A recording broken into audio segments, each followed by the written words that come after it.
चाहे वो जेल की बात हो या बालोतरा के अंदर घटना हुई हो, चाकू मारने वाली घटना हुई हो या अन्य प्रकार की जो घटनाएं हुई हो या सस्पेंड करने वाली बात हुई हो, मैं आपसे कहना चाहता हूं इस पे तो निश्चित रूप से आने वाले समय के अंदर आपको चिंता करने की जरूरत नहीं है। आपका भाई आपके साथ खड़ा है, कोई परवाह करने की आवश्यकता नहीं। लेकिन हम कभी किसी के सामने झुकते नहीं है और नहीं झुकने की वजह से कुछ लोगों को पीड़ा भी होती है तो होती है। चिंता नहीं करनी हमारे को, हमें लगातार आगे बढ़ना है। लेकिन इन पिछले 1 महीने से मैं देख रहा हूं, 1 महीने में जिस तरह से जातिवाद को, जिस तरह से वामनस्य पैदा करने का षड्यंत्र रचा जा रहा है, कुछ नए नए लोग आए पर वह कहना बाउंड्री मिले उस तरह हाथ आयो, सही कह रहा हूं, बाउंड्री ने उस तरह हाथ आयो की बात होगी। वही चुनाव जीता, मैं चुनाव जीतने के बाद दिल्ली गया, मुझे वहां जसवंत सिंह जी मिले, पूर्व मुख्यमंत्री। जसवंत सिंह जी ने मुझे कहा हमारे समाज के अंदर जैसा कि जाट समाज और राजपूत समाज के अंदर अगर मानवेंद्र सिंह और आप दोनों अगर साथ चलते हैं तो जो लंबे समय से कुछ चीजें चल रही है वो एक संदेश जाएगा कि शांति हो जाए। हमेशा साथ चलने का अगर ऐसा होगा तो मैंने वो बात ग्रहण कर ली। मैंने कहा बिल्कुल सही बात है। लेकिन उसके बाद क्या हुआ, वो चुनाव का उन्होंने अलग चुनाव लड़ दिया, वो चीजें सारी, मैं उस पर नहीं जाऊंगा। लेकिन मैं आपसे कहना चाहता हूं कि मैंने उस बात को माना और पिछले 10 साल के अंदर 5 साल विधायक कार्यकाल और 5 साल सांसद रहते हुए किसी प्रकार का ऐसा वामनस्य पैदा करने वाला काम नहीं हुआ और ना होने दिया। हमने साथ लेके चले। हमारा कहना है सत्य का, हमारा कहना है सत्य को साथ लेकर चलते हैं। हम कभी झूठ नहीं बोलते, जो कहते हैं दिल से कहते हैं। अभी हमारे 2 नेता वरिष्ठ थे, उन्होंने भी कहा तो मन से कहा, दिल की बात हमारे निकल जाती है और हम कहेंगे दिल से, और जो सच्चाई होगी वही कहेंगे। हम कभी गलत नहीं कहते और गलत का साथ भी नहीं देते। आवश्यकता पड़ती है तो जाट के बेटे ने इस देश का पेट भरने का काम कृषि के रूप में खेत में काम करके भी देश का पेट का पालन करने का काम किया है। और आवश्यकता पड़ी है तो बॉर्डर के ऊपर जाकर युद्ध लड़ने में भी हमारा देश का जाबाज हमारा कहीं पीछे नहीं रहा है। ये हमारे देश के अंदर आज से नहीं है, जाटों का इतिहास रहा है पुराना। जाट समाज का हमेशा इतिहास रहा है, वो कभी झुके नहीं, कभी किसी के सामने उन्होंने गुलामी स्वीकार नहीं की। करने वालों ने गुलामियां स्वीकार की होगी, लेकिन जाट का एक भी इतिहास का पन्ना अगर बता दे जहां पर उन्होंने गुलामी स्वीकार की हो। अगर अजय महाराजा का नाम भी आता है तो भरतपुर के महाराजा सूरजमल जी का नाम आता है, जिन्होंने कभी मुगलों के सामने भी गुलामी स्वीकार नहीं की। इसलिए मैं आप सबसे कहना चाहता हूं, हमारी आज से नहीं है, हमारे पुराने इतिहास रहा है। हम कभी किसी के सामने झुकते नहीं है और नहीं झुकने की वजह से कुछ लोगों को पीड़ा भी होती है तो होती है। चिंता नहीं करनी हमारे को, हमें लगातार आगे बढ़ना है। लेकिन इन पिछले 1 महीने से मैं देख रहा हूं, 1 महीने में जिस तरह से जातिवाद को, जिस तरह से वामनस्य पैदा करने का षड्यंत्र रचा जा रहा है, कुछ नए नए लोग आए पर वह कहना बाउंड्री मिले उस तरह हाथ आयो, सही कह रहा हूं, बाउंड्री ने उस तरह हाथ आयो की बात होगी। वो चरई हम लगातार आगे बढ़ेंगे और हमारे समाज को आगे बढ़ाते हुए इस समाज के साथ में हमारे क्षेत्र को आगे बढ़ाएंगे, हमारे प्रदेश को आगे बढ़ाएंगे, हमारे देश को आगे बढ़ाएंगे। आवश्यकता पड़ी तो देश के लिए गोली खाने के लिए भी हम तैयार रहेंगे। ऐसे हम सभी समाज के बंधु यहाँ पर उपस्थित हैं। मैं आप सबसे कहना चाहता हूं कि हम सबको साथ लेकर चलने का चाहते हैं और हमारी चाहत भी है। ये सभी मंच पर खड़े लोगों ने भी कहा, हम सबकी यही चाहत है। मैं एक चुनाव जीतकर जब विधानसभा का गया, पहली बार चुनाव था, लेकिन इन पिछले 1 महीने से मैं देख रहा हूं, 1 महीने में जिस तरह से जातिवाद को, जिस तरह से वामनस्य पैदा करने का षड्यंत्र रचा जा रहा है, कुछ नए नए लोग आए पर वह कहना बाउंड्री मिले उस तरह हाथ आयो, सही कह रहा हूं, बौद्धरी ने वस्तु आधा युद्ध की बात होगी। वो ये नहीं सोचते कि इससे आने वाले समय में कितना भयंकर प्रभाव पड़ेगा। मैं उन समाज के लोगों से कहना चाहता हूं कि ऐसे जो लोग हैं उनसे बचकर साथ चलने की बात करो। आप एक कदम बढ़ाओ, हम 2 कदम सामने आपने हाथ बढ़ाकर तैयार बैठे, हमें कोई आवश्यक नहीं ऐसा।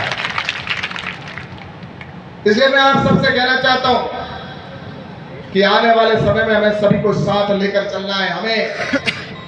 और मैं आप सबसे यह भी निवेदन करना चाहता हूं, इस देश के अंदर जैसा कि अभी पूर्व वक्ताओं ने कहा, हमारे यहाँ पर निश्चित रूप से कई बातें हैं, जिस तरह से वो पूरी बातें मैं नहीं दोहराऊंगा। चाहे वो जेल की बात हो या बालोतरा के अंदर घटना हुई हो, चाकू मारने वाली घटना हुई हो, या अन्य प्रकार की जो घटनाएं हुई हो, या सस्पेंड करने वाली बात हुई हो, मैं आपसे कहना चाहता हूं इस पे तो निश्चित रूप से आने वाले समय के अंदर आपको चिंता करने की जरूरत नहीं है। आपका भाई आपके साथ खड़ा है, कोई परवाह करने की आवश्यकता नहीं। लेकिन मैं आप सबसे कहना चाहता हूं कि अभी हमें एक और लड़ाई आगे लड़ने की आवश्यकता पड़ सकती है, क्योंकि आपने सोशल मीडिया पर जिस तरह के देखा होगा, सूत्रों के हवाले से जिस तरह से पता मीडिया कहता है ना, सूत्रों के हवाले से इस समय षड्यंत्र रचा जा रहा है बहुत बड़ा। उस षड्यंत्र के लिए आवश्यकता हम सबको पड़ेगी। अगर कोई व्यक्ति जाकर खालिस्तानियों से मिलता है, या कोई व्यक्ति जाकर कश्मीर को तोड़ने की बात करते हैं, कश्मीर की आजादी की मांग करते हैं, उनके साथ अगर कोई खड़ा रहता है तो निश्चित रूप से प्रश्न तो बनता ही है कि उसके पीछे कारण क्या है। ये बहुत गंभीर परिणाम आगे के मुझे दिख रहे हैं। ये मैं आपको इसलिए कहना चाहता हूं कि भविष्य में राजस्थान को भी तोड़ने की साजिश चल रही है, जिस तरह से सूत्रों के हवाले से मैं कहना चाहता हूं। राजस्थान के अंदर आने वाले समय के अंदर किस तरह से ये हो जाए कि पहले तो मरु प्रदेश और उसके बाद राजपुताना, जोधपुर और बीकानेर को तोड़ने की साजिश रची जा सकती है। ये सब पीछे एक बहुत बड़ा, जिस तरह से यहां से लेकर और कश्मीर से जम्मू कश्मीर और पाकिस्तान, पंजाब और इस तरह की, जिस तरह से राजस्थान को मिलाकर पाकिस्तान के बॉर्डर को लेकर, ये हम सभी बॉर्डर पर बैठे लोगों को चिंता की बात है। इसलिए मैं आप सबसे विनम्र निवेदन करना चाहता हूं कि आने वाले समय के अंदर हम सभी को बहुत सावचेत रहने की जरूरत है। ये बॉर्डर का क्षेत्र है, हम सबकी जिम्मेवारी, हमारे पूर्वजों ने इस क्षेत्र को आवश्यकता पड़ी तो खींचा है। जिस तरह से आपने देखा होगा, उस समय जब यहाँ पर कोई नहीं रहता था, रेगिस्तान था, जिस समय यहाँ पर कोई व्यक्ति आना नहीं चाहता था, यहाँ पर न तो हुआ करते थे, यहाँ पर पेड़ पौधे भी नहीं होते थे, ऐसे दुर्गम समय के अंदर आकर हमारे पूर्वजों ने समय बिताया है। और आज मैं आप सबसे कहना चाहता हूँ कि आने वाले समय के अंदर ऐसे पूर्वजों ने हमारे यहाँ पर इस मिट्टी को सींचा है। इस मिट्टी के अंदर उन्होंने जन्म लेने के बाद और इस मिट्टी को उन्होंने अपनी मातृभूमि और मां माना है। तो इसलिए मैं आप सबसे कहना चाहता हूँ कि भविष्य में ऐसी अगर आवश्यकता पड़ जाए तो हमें सावचेत रहने की आवश्यकता है। और निश्चित रूप से मैं कहना चाहता हूं कि जिन्होंने खालिस्तानियों और जम्मू कश्मीर को आजादी की मांग करने वालों के खिलाफ जांच कराने का निश्चित रूप से आगे भविष्य में जांच कराई जाएगी कि उनको पीछे उसका हेतु क्या, क्यों जाकर मिलने का कारण है। ये हम सिर्फ समाज की स्तर की बात मैं नहीं कर रहा हूं, ये समाज के साथ पूरे देश को चिंता करने की आवश्यकता है। इस देश के अंदर हम सभी यहाँ पर बैठे हैं, हम सभी समाज के बंधु भी बैठे हैं और हमारा समाज हमेशा देश के लिए पहले उन्होंने ध्यान दिया, हमेशा समाज ने हमेशा देश को आगे माना है। तो मैं तो आप सबसे इतना ही कहना चाहता हूँ, क्योंकि सबने अपनी अपनी बात कही है। मैं तो आपसे इतना कहना चाहता हूँ, मैंने राजनीति के जीवन की शुरुआत ही संघर्ष से की है।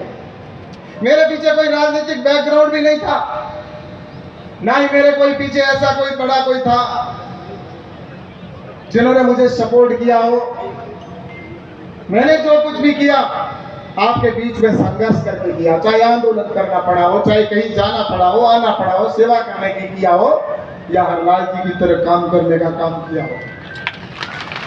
अब वो मेरे भाई समझ गए होंगे क्या काम हुए होंगे, कई मेरे पुराने साथी वो अच्छे से जानते हैं।